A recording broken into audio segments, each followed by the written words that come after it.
Greetings and thanks for tuning in. I'm Don Taylor from Main Street Middle School in Montpelier, and welcome to the second season of our PLP Pathways television show.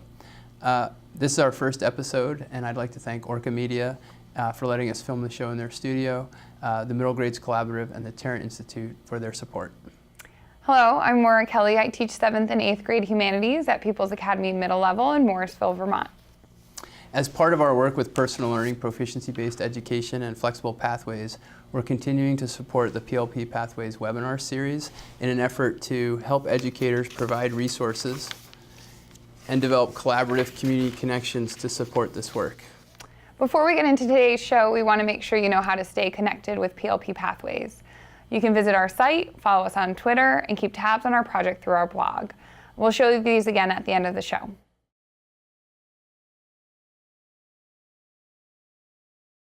Every month, we'll be hosting a YouTube live event for Vermont educators. This pre-recorded segment will lead to online discussion, collaboration, and planning among interested educators. Videos will be posted on the PLP Pathways YouTube channel.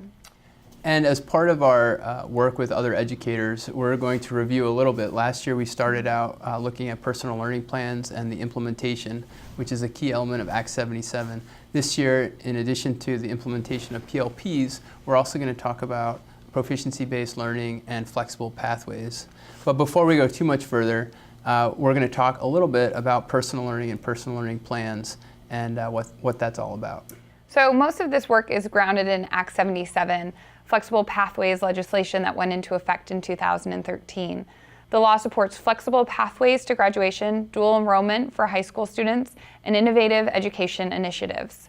Additionally, students are required to have a personal learning plan that outlines their developing proficiencies as they achieve educational goals, reflect on growth, and transform to college and career-ready students.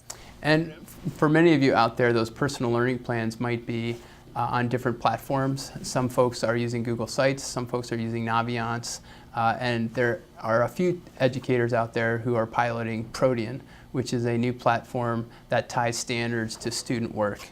At the middle level, we've been working hard to develop a personal learning plan that is developmentally appropriate, meets the criteria from the Agency of Education, and helps students become proficient in the 21st century skills.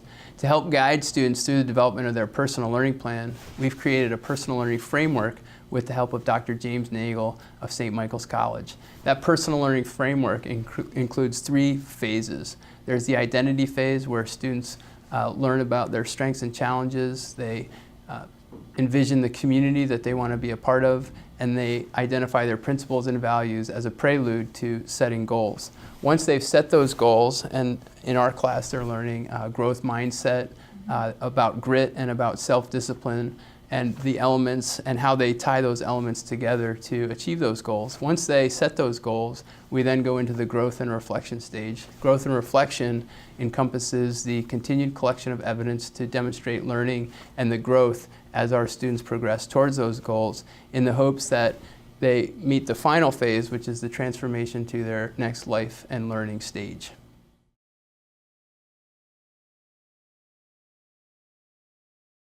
This year, we're also working hard to ensure that proficiency-based learning and flexible pathways are integrated into our students' personal learning experiences. To this end, we're going to focus on a model developed by the Middle Grades Institute in Tarrant. You'll hear us referring to this frequently as the 3 pillars of personalized learning. And those 3 pillars include personal learning plans, proficiency-based learning, and again, flexible pathways. We'll be using these 2 models, the personal learning framework and the 3 pillars of personalized learning, to guide our webinar series and these informational episodes. And we know that's a lot of information, but we encourage educators and interested parties to tune in at 3:30 on September 22nd.